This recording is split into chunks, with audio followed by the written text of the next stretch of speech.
KKR সমর্থকদের জন্য এক বিরাট বড় আর মাথা খারাপ করে দেওয়া খবর সামনে আসছে।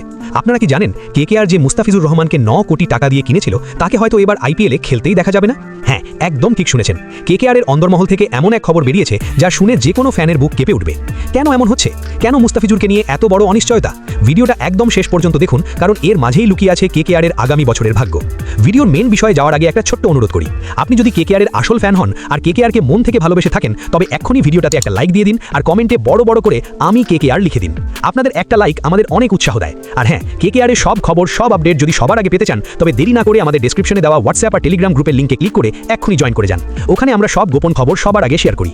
এবার আসি আসল কথায়। আপনারা সবাই জানেন যে বাংলাদেশে গত কয়েকদিন ধরে পরিস্থিতি খুব একটা ভালো নয়। সেখানে অনেক ঝামেলা চলছে যা নিয়ে গোটা বিশ্ব চিন্তিত। আর এই ইস্যুটা এবার ঢুকে পড়েছে আমাদের প্রিয় আইপিএলের আঙিনায়। কলকাতা নাইট রাইডার্সের ডিরেক্টর ভেঙ্কি মাইসোর সম্প্রতি একটা বিবৃতি দিয়েছেন যা সোশ্যাল মিডিয়ায় আগুনের মতো ছড়িয়ে পড়েছে। ভেঙ্কি মাইসোর পরিষ্কার বলেছেন যে বাংলাদেশে যা কিছু হয়েছে সেটা অত্যন্ত দুর্ভাগ্যজনক এবং খুব দুঃখের বিষয়। তিনি বলেছেন এই সব ঘটনার একটা বিহিত হওয়া দরকার। এখন আপনারা হয়তো ভাবছেন বাংলাদেশের পরিস্থিতির সাথে মুস্তাফিজুর রহমানের খেলার কি সম্পর্ক? আসলে সম্পর্কটা অনেক গভীর। বিসিসিআই অর্থাৎ আমাদের ইন্ডিয়ান ক্রিকেট বোর্ড খুব শীঘ্রই একটা বড় মিটিং ডাকতে চলেছে। এই মিটিংয়ে আলোচনা হবে যে বাংলাদেশের ক্রিকেটারদের এই মৌসুমে আইপিএলে খেলতে দেওয়া হবে কিনা বা তাদের নিয়ে কি ব্যবস্থা নেওয়া হবে। আর ভেঙ্কি মাইসোর স্পষ্ট জানিয়ে দিয়েছেন বিসিসিআই মুস্তাফিজুর রহমান বা অন্য কোনো বাংলাদেশি প্লেয়ারকে নিয়ে যে সিদ্ধান্তই নিক না কেন কলকাতা নাইট রাইডার্স ম্যানেজমেন্ট সেটা হাসি মুখে মেনে নেবে। বন্ধুরা, একবার ভাবুন তো কেকেআর এই মুস্তাফিজুরকে কত আশা করে 9 কোটি টাকা দিয়ে কিনেছিল। 9 কোটি টাকা কিন্তু খুব কম টাকা নয়। কেকেআরের বিশাল বড় প্ল্যানিং ছিল মুস্তাফিজুরকে নিয়ে। তিনি দলের অন্যতম প্রধান বোলার হতে যাচ্ছিলেন। বিশেষ করে ডেথ ওভারে তার ওই কাটার আর বুদ্ধিদীপ্ত বোলিং কেকেআরকে অনেক ম্যাচ জেতাতে পারত। কিন্তু দেশের স্বার্থ আর বিসিসিআই এর নিয়মের কাছে কেকেআর ম্যানেজমেন্ট কোনো আপোষ করতে রাজি নয়। ভেঙ্কি মাইসোর বলেছেন যে তারা দেশের সাথে আছেন, বিসিসিআই এর সাথে আছেন। যদি বিসিসিআই সিদ্ধান্ত নেয় যে বাংলাদেশি প্লেয়ারদের উপর নিষেধাজ্ঞা জারি করা হবে তবে কেকেআর মাথা নিচু করে সেটা মেনে নেবে।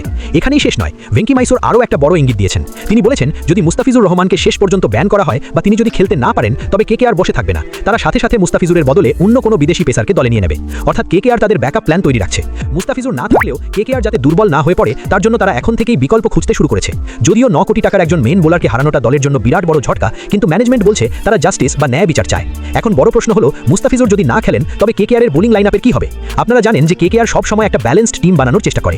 মুস্তাফিজুর আসার পর মনে হচ্ছিল বোলিং বিভাগটা বেশ শক্তিশালী হয়েছে, কিন্তু এখন যা পরিস্থিতি তাতে মনে হচ্ছে বিসিসিআই এর ওই একটা মিটিংই ঠিক করে দেবে মুস্তাফিজুরের ভাগ্য। ভেঙ্কি মাইসোরের কথা থেকে পরিষ্কার যে তিনি মুস্তাফিজুরকে হারানোর ভয় পাচ্ছেন না, বরং তিনি চাইছেন নিয়ম মেনে সবটা হোক। তিনি দেশের প্রতি তার দায়বদ্ধতা দেখিয়েছেন, যা সত্যি প্রশংসনীয়। তবে ভক্তদের মনে একটা প্রশ্ন থেকেই যাচ্ছে, যদি শেষ মুহূর্তে মুস্তাফিজুর বাদ পড়েন তবে কে হবে তার রিপ্লেসমেন্ট? বাজারে অনেক ভালো বোলার আছে, কিন্তু মুস্তাফিজুরের মতো বৈচিত্র্য কজন দিতে পারবে সেটা একটা বড় প্রশ্ন। কেকেআর ম্যানেজমেন্ট হয়তো এখন থেকেই বিদেশি বোলারদের একটা লিস্ট তৈরি করছে। আমাদের নজর থাকবে বিসিসিআই এর ওই মিটিংয়ের দিকে। ওই মিটিংয়ে কি সিদ্ধান্ত হয় সেটা জানার জন্য আমরা সবাই অধীর আগ্রহে অপেক্ষা করছি।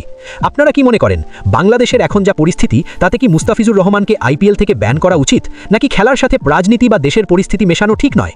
মুস্তাফিজুর না থাকলে কেকেআর এর ক্ষতি হবে নাকি অন্য কাউকে নিয়ে তারা আরও শক্তিশালী হবে? আপনাদের মনে যা আছে মন খুলে কমেন্ট বক্সে জানান। আপনাদের প্রতিটা কমেন্ট আমাদের জন্য খুব গুরুত্বপূর্ণ। কলকাতা নাইট রাইডার্স সব সময় লড়াকু মানসিকতা নিয়ে মাঠে নামে।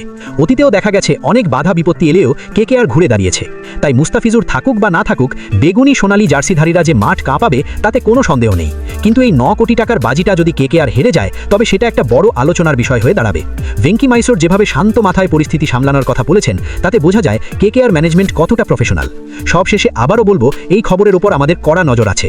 বিসিসিআই এর মিটিংয়ে কি হয়, মুস্তাফিজুর শেষ পর্যন্ত ইডেন গার্ডেন্সে বল হাতে নামতে পারবেন কিনা, এই সব আপডেট সবার আগে পেতে আমাদের সাথেই থাকুন। যদি এখনও লাইক না দিয়ে থাকেন তবে এক্ষুনি লাইক দিন আর শেয়ার করুন আপনার কেকেআর লাভার বন্ধুদের সাথে। মনে রাখবেন, খবর ছোট হোক বা বড়, কেকেআর এর হার্টবিট আমাদের কাছে সব। মুস্তাফিজুরকে নিয়ে আপনাদের মতামত কমেন্টে জানাতে একদম ভুলবেন না। আপনার কি মনে হয় 9 কোটির বদলে অন্য কোনো প্লেয়ার ভালো হতো? আপনাদের উত্তরের অপেক্ষায় রইলাম। কেকেআর ফ্যানরা অবশ্যই সাথে থাকুন, কারণ লড়াই হবে এবার দেখার মতো। আজকের মতো এখানেই শেষ করছি। ভালো থাকবেন, সুস্থ থাকবেন আর কেকেআর এর পাশেই থাকবেন। আপনারা যারা ভাবছেন যে এই সিদ্ধান্ত কেকেআর জেতার পথে বাধা হয়ে দাঁড়াবে কিনা, তাদের বলি কেকেআর ম্যানেজমেন্ট সবসময় একটা কথা বলে, দল কোনো একজন ব্যক্তির ওপর দাঁড়িয়ে নেই, টিম স্পিরিটই আসল। তাই মুস্তাফিজুর না খেললেও অন্য কেউ হয়তো নায়ক হয়ে উঠবেন। তবে ভক্ত হিসেবে আমরা চাইব সেরা প্লেয়াররাই খেলুক। দেখা যাক ভাগ্য কোন দিকে মোড় নেয়। খুব তাড়াতাড়ি ফিরছি পরের আপডেট নিয়ে। ততক্ষণ পর্যন্ত কমেন্টে আমি কেকেআর লিখতে থাকুন।